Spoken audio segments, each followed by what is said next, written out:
बिस्मिल्लाहिर्रहमानिर्रहीम। आप हज़रात के सामने चंद मसाइल रखे जा रहे हैं। सबसे पहला मसला यह है कि मुफ्ती साहब, लिकोरिया वाली औरत के नमाज के ताल्लुक से क्या हुक्म है? अगर कपड़ों पे लिकोरिया का दाग लग जाए तो उसके बारे में क्या हुक्म है? और अगर मुस्तकिल लिकोरिया का पानी चलता हो तो उस औरत के बारे में क्या हुक्म है? और दूसरा मसला ये कि नापाक मेहंदी अगर लगा ले तो उसका रंग भी छुड़ाना नमाज के लिए शर्त होगा या नहीं? और तीसरा मसला ये कि अंडा पाक होता है या नापाक होता है? और चौथा मसला ये कि बाजार वगैरह में जो बारिश से कीचड़ जमा हो जाता है उसके बारे में क्या हुक्म है? तो ये चार मसले मैं आप हजरात के सामने मुख्तसर करके रख रहा हूँ। सबसे पहले आप याद रखें कि कीचड़ जो है बजाते खुद नापाक होता है। अगर वो किसी के कपड़ों पे एक दिरहम से जायद पड़ जाए तो कपड़ा नापाक हो गया। अब आप उसमें नमाज नहीं पढ़ सकते, बिल्कुल भी नमाज आपकी नहीं होगी। लेकिन अगर एक दिरहम से कम है तो फिर आपकी नमाज हो जाएगी। दूसरा यहाँ पर यह भी याद रखिए कि एक आदमी वो है जो मुस्तकिल बाजार वगैरह में या रोड पे जो है काम करता है, उस कीचड़ में सना रहता है, उसका आना जाना लगा रहता है, कभी इधर कभी उधर, कभी इधर कभी उधर, कीचड़ में ही वो मुलविस रहता है। तो उसके कपड़े बदलने या ना बदलने से कोई फर्क नहीं पड़ेगा नमाज पे। अगर वो उन्हीं कपड़ों में नमाज पढ़ लेता है तो उसकी नमाज हो जाएगी, उसकी नमाज हो जाएगी, लेकिन बेहतर है कि बदल ले। अब आते हैं कि जो मेहंदी होती है अगर वो किसी वजह से नापाक हो जाए, जैसे कि घोलते वक्त नापाक पानी इस्तेमाल कर लिया, या तेल नापाक था किसी वजह से, कोई जानवर मर गया था तेल में, चूहा वगैरह या छिपकली वगैरह, और वो उसमें इस्तेमाल कर लिया, तो मेहंदी लगाने से मेहंदी का जो रंग होता है वो मेहंदी धोने से हाथ पाक हो जाएंगे, रंग जो है उन पर जो आएगा वो पाक होगा, उसको छुड़ाने की ज़रूरत नहीं है।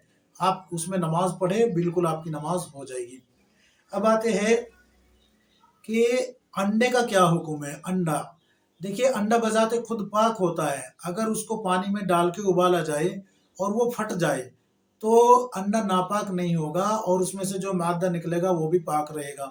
जैसे कि जर्दी है या सफ़ेदी है तो वो सब की सब पाक होगी। लेकिन अगर अंडे पे गंदगी लगी हुई थी, जैसे कि खून है या जो है बीट लगी हुई थी, और उसको आपने उबाला और वो फट जाता है, तो अब जितने अंडे भी उसमें फटेंगे वे सब के सब पानी नापाक होने की वजह से, अंडा नापाक था वो खून या बीट लगे होने की वजह से, तो अब जितने भी अंडे उसमें फटेंगे वो सब के सब नापाक हो जाएंगे।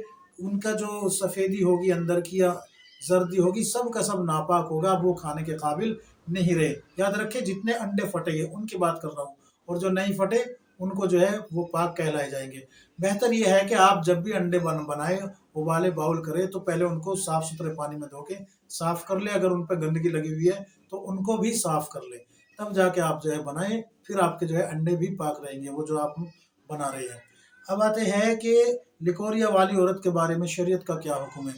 तो लिकोरिया के बारे में याद रखें कि अगर औरत के कपड़ों पे लिकोरिया का दाग लग जाता है और वो एक दिरहम से कम है या एक दिरहम के बराबर है, तो फिर इसमें नमाज पढ़ ले, नमाज आपकी हो जाएगी। लेकिन अगर एक दिरहम से जायद है, फैला हुआ है, तो फिर उसमें आपकी नमाज नहीं होगी। आपको या तो कपड़े का वो हिस्सा धोना पड़ेगा या कपड़े बदलने पड़ेंगे। एक मसला तो ये। दूसरा ये, लिकोरिया के ताल्लुक से ये भी याद रखें कि एक होता है मुस्तकिल चलता रहना पानी, वो बंद ही नहीं होता। तो अगर उसमें जो है नमाज शुरू करे, वजू किया आपने, नमाज शुरू करी, मसलन जोहर की नमाज आपने शुरू करी, अब पानी आपका मुस्तकिल चल रहा है वो, तो आपका वजू उससे नहीं टूटेगा, बल्कि आप जो है शरई माजूर कहलाई जाएगी, और आप जो है उससे एक एक बार वजू करके आप पूरी नमाज पढ़े, जोहर की मुकम्मल नमाज पढ़ लिया आपने। अब असर की नमाज के लिए आपको ताज़ा वजू करना होगा, मगरिब के लिए भी ताज़ा करना होगा, ईशा और फजर के लिए भी ताज़ा वजू करना होगा। लेकिन एक ये है कि लिकोरिया कभी कभी आता है ठहर ठहर के, 2 घंटे 3 घंटे या एक दिन या 2 दिन इस तरीके से, और वो नमाज के बीच में आ जाता है। तो याद रखिए, नमाज के बीच में आने की वजह से आपके कपड़ों पे जो दाग लगेगा, अगर वो एक दिरहम से ज़्यादा बन जाता है तो कपड़े भी नापाक हो गए, और नमाज के बीच में आने की वजह से आपका वजू भी टूट गया, आपकी नमाज भी फासिद हो गई। आप जो है दोबारा से वजू करके फिर नमाज शुरू करें, कपड़े चेंज करके, बदल के या धो के। आपकी नमाज फिर जब शुरू करेगी तब आप मुकम्मल नमाज पढ़ें। याद रखें, अगर 10 मरतबा भी आपको लिकोरिया का ये पानी जो है नमाज की हालत में निकलता है तो आप जो है नापाक ही कहलाई जाएगी, क्योंकि ये ठहर ठहर के निकल रहा है, ना कि मुस्तकिल चल रहा है। ठहर ठहर के निकलने की वजह से आप शरई माजूर नहीं बनी। इसलिए आप जो है जब भी नमाज पढ़े, ये ख़ास ध्यान रखें कि आप जो है अपने जो है حصے کو دھو کے صاف ستھرا کر کے جب جو ہے اطمینان ہو جائے تب نماز شروع کرے۔ یہ تمام مسائل میں آپ حضرات کے سامنے رکھ رہا ہوں۔ کتاب النوازل جلد نمبر 3 صفحہ نمبر 41 42 43 44 45 46 47 48 49، ان تمام صفحات پہ یہ مسائل پھیلے ہوئے۔